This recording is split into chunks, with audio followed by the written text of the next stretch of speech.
What's up guys, Luke here with Luke's Points and Miles, and for the last few months I've been hinting that I want to move away from Hilton loyalty and hotel loyalty in general.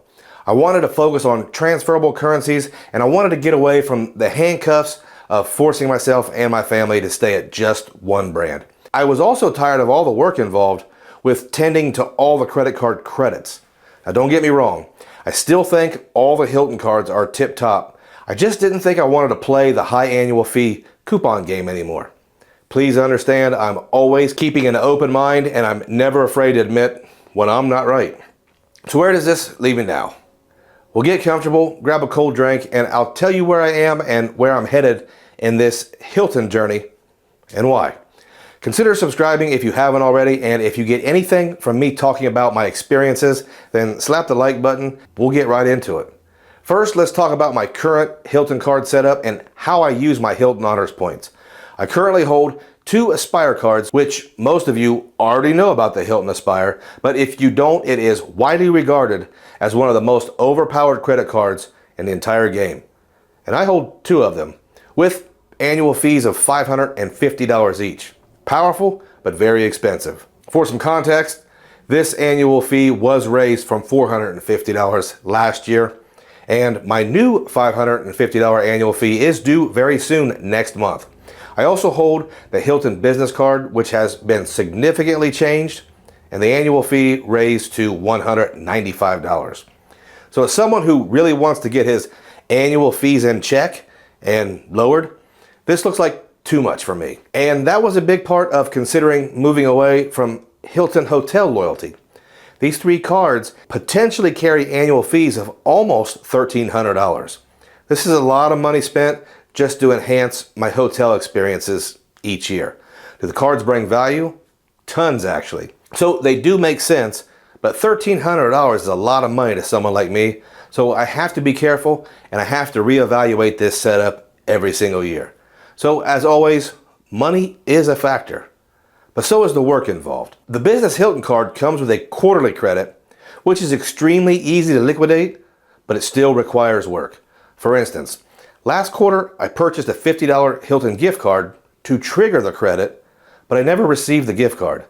I had to call twice and send an email, and as of right now they say the replacement card is on the way. Now, the Hilton Aspire has a ton of great credits that I can absolutely use, but again, it's time and it's work.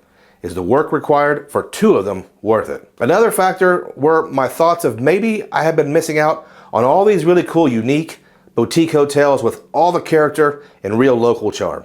More on the boutiques later. One of the benefits we sometimes overlook on American Express cards are the Amex offers that come with cards like the Hilton credit cards. In the past, I had almost given up on the offers, but a few weeks ago I did start using the app Max Rewards. The Max Rewards app has a ton of great tools, but for me the one that comes in most handy and brings great value is it can automatically load all your Amex and Chase offers. If you've ever sat there and loaded them one by one, you know how time consuming that can be. And before I started using Max Rewards, I had almost just given up on using them. I did have an incident this year where I paid my home insurance, and then I got a notification from Amex that I just earned 5% cash back using an offer. I didn't even know it. And remember, for Amex, normally you can only see 100 offers at a time. Max Rewards will allow you to load them all. Max Rewards is a great way to keep track of your minimum spend bonuses because we all know how important the initial bonus is. Max Rewards is also a great way to quickly check and see which card is the best value because Max Rewards calculates points valuations, cashback offers, and rewards bonuses to intelligently recommend the best card for nearby merchants so you'll never miss an opportunity to earn. It's just a great way to take out a lot of that guesswork. Trust me, I understand all the things we need to do to make sure we get maximum value from these higher annual fee, higher tier credit cards. So let the Max Rewards help with that. The app is filled with tons of features, and there is both a free and more premium gold version. Gold version helps members on average earn $800 a year. Use my link in the description below. You'll get a free month of Max Rewards Gold, and you'll get a chance to see if Max Rewards is a good fit for you. Back to Hilton. So the plan was as follows. downgrade the Aspire cards to no annual fee Hilton Honors cards. I'd keep the accounts alive, and I'd even have the opportunity maybe for a potential upgrade offer in the future if I decide to return to Hilton Loyalty. The Business Hilton, while I do think it's a good card, that one would be canceled. It's just not worth the negligible value it brings for the work involved for me. But I wanted to keep an open mind, and I'll tell you about my experience recently with a boutique hotel, a Hilton, and the almighty Park Hyatt. Let's talk about these in chronological order. Ironically, all three of these properties have some great pros, and some have some cons as well. First off, let's talk about the really cool boutique hotel in Amsterdam. We got to Amsterdam after a really long overnight travel evolution, and you guys know what I'm talking about. Tired, hungry, I was dripping with sweat, and not really in a super good mood. And to top it off, we got there a little early. I did email the property and told them we would be early, and we would appreciate the ability to park our luggage so we could go somewhere to wait to check in. Much to my delight, they had a room available for us, and we got to check in right away. That's always an awesome feeling, and we really needed a nap. So we humped our heavy-ass bags up 3 flights of stairs to our tiny little room. Yes, you heard me right. 3 flights of steep, narrow, little Dutch stairs. No big deal, but these are things you don't really think about when it comes to boutiques. Some of them might come with some surprises, but that's okay. So we get to the room, and it's really small. With all 3 of us and our bags, there was barely room for one of us to walk around at a time. Bathroom, also super small. Was the room nice? Yes, it was really cool. Lots of local charm and plenty of personality. Did we get complimentary waters? No. Executive lounge? Free breakfast? No, sir. Did I save any money? No. Not a bad experience, but I think I might be a little spoiled. Now, on to Malta. And guys, I 100% understand none of these are apples to apples comparisons, and it's not even a little bit. I'm just going over what I've recently experienced. Hilton Malta, where we have diamond status, we go to check in, again, early. They actually take us to the executive lounge to check in. You know, away from all the normal people. Welcome drinks? Check. Room upgrade to a suite? Check. Huge room, by the way. Huge pool. Premium location. Diamond status not only got us breakfast, but we could have the option to eat that breakfast in the executive lounge, which wasn't really a super big deal because there were less food options for the lounge breakfast. But I want to say this, guys, if you've never stayed at a hotel with an executive lounge, then you need to try it. I know a lot of folks will say, I only sleep in the room, I'm never there. And that's awesome, you do you. But I like to drink coffee at certain times during the day, and I like to get some YouTube work done on my laptop, and the executive lounges that I've been to are such a great perk. They also generally have free booze and food. And if you're one of those social people, the cocktail hour is probably a good place to meet people. When we got to the room, lots of complimentary waters and snacks. Listen, spoiler alert, this Hilton Malta experience was the biggest factor in staying loyal another year.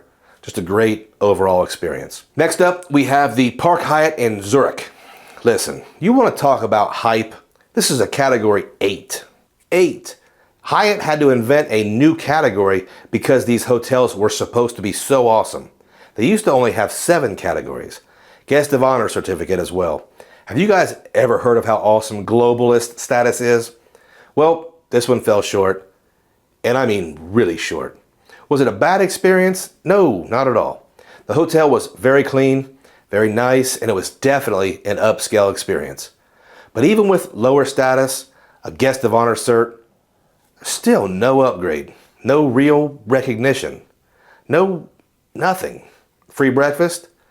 Kinda, yes, no. They charged me $105 for a below average breakfast, and I had to go to the desk and basically beg them to take it off the bill. And guess what? Same thing the next day, only this time it was just breakfast for me. See, the super legendary, super expensive Hyatt breakfast wasn't even worth coming down for my wife and son. What about the executive lounge? Well, I'm not even sure if they had one. If they did, no one told us about it.